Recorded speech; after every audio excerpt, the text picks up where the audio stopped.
My name is Andy Levin. I was the Mayor Kim's executive director at the time that Going Home was created. Maybe we should. Our purpose today, and we thank you so much for coming, is to share with you an idea, an approach that took root in our community and that perhaps will have value for you. It was a way of helping those who would be going home after a period of incarceration, and it was meant to be for the benefit of those people who were going home and for their families and for the overall community. As Mayor Kinoy pointed out, 95% of those who have been incarcerated are coming back, are coming home, going home. And one of the reasons for taking this name was Mayor Kim's strong feeling that we needed to take the view of the person who was coming out of prison, returning to the community, coming back home, going home, and if it was going to work, it would have to work from that perspective. We think the story is worth sharing because perhaps it can be replicated, but I think more importantly, it shows how much can be done with virtually nothing in terms of resources. At least if by resources we mean monetary resources. This community, it turns out, is rich with resources. But it's people, it's the community, it's the attitude, it's the approach. In terms of funding, however, that was non-existent. Is there anybody here from the fire department? Okay, there isn't. Is there anybody here who remembers from grade school what it takes to build a fire? No, good, okay.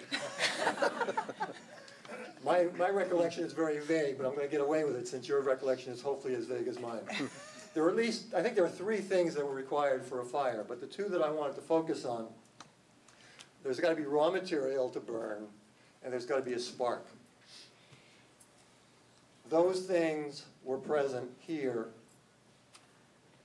The spark was Mayor Kim. The raw material were, on one hand, those who were going home, and then on the other, those who cared about those who were coming home and wanted to be of assistance in some way, and recognized that the community would be better off, that it was valuable to have a reentry program that would benefit both those who were going home and the broader community. I think Going Home has succeeded because there is no hierarchy in it. There is no loss of autonomy in terms of those who participate. Their organizations are intact and continue to provide the services. No attendance is taken at the monthly meetings and so on. It is based in the community. It is a collaborative effort that involves both government and private sector. And it's focused, again, on the ex-offender and on reintegration. To get into some of the history, we could actually go back to a time of something called HICAC. When the legislature was considering building new prisons, and in particular locating one in Ka'u, the legislature required that before a facility could be built, there had to be consultation with the community.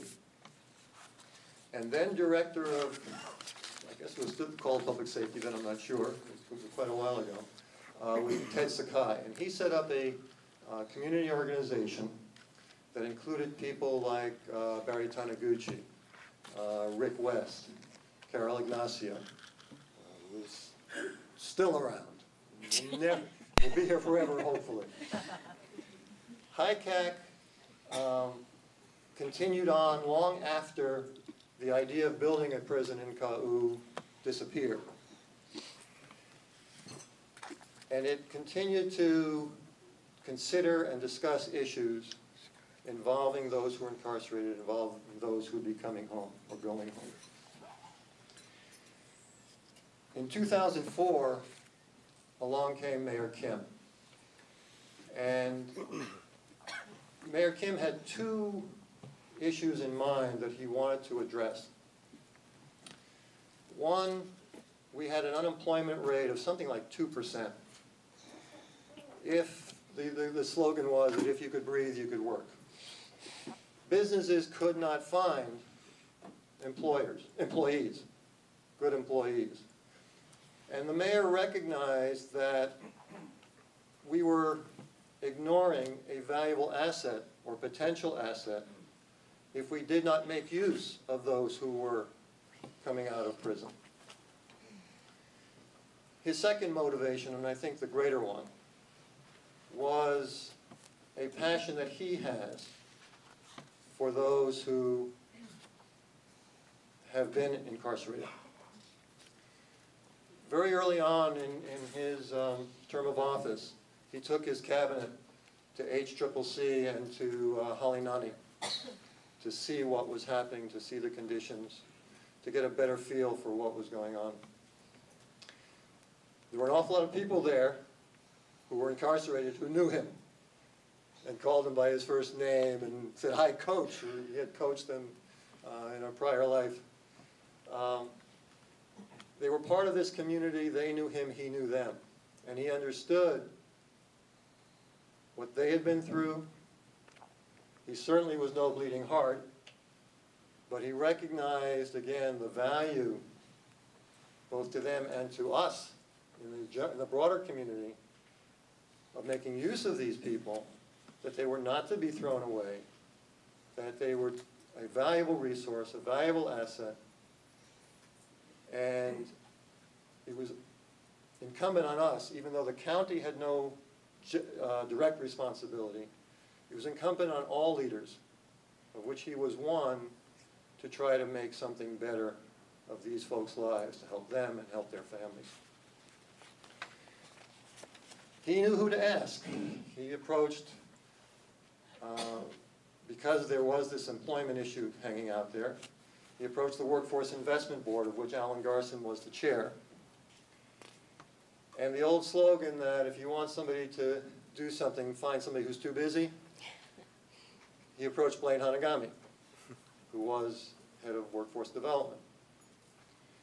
And Blaine, who I guess has never said no to anyone, met with the mayor. Alan met with the mayor and agreed to see what could be done to deal with this population and to provide some impetus, some new program to make better use of what we had. The mayor's task force on employment solutions flowed from that. From this meeting of 4 people, Alan, Blaine, the mayor, and I sat in, we had a meeting maybe a month later, and there were maybe 6 or 7 people there. And then we met another month later, and all of a sudden there were 10 or 20. And it just grew and mushroomed into what we now call going home.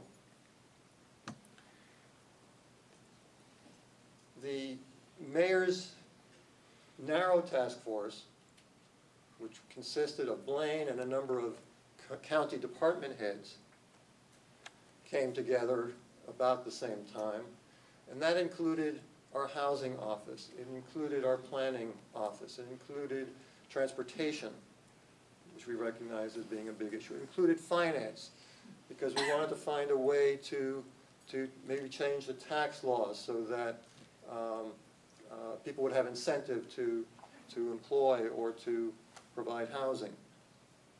We had community college in attendance, and they were a very valuable resource.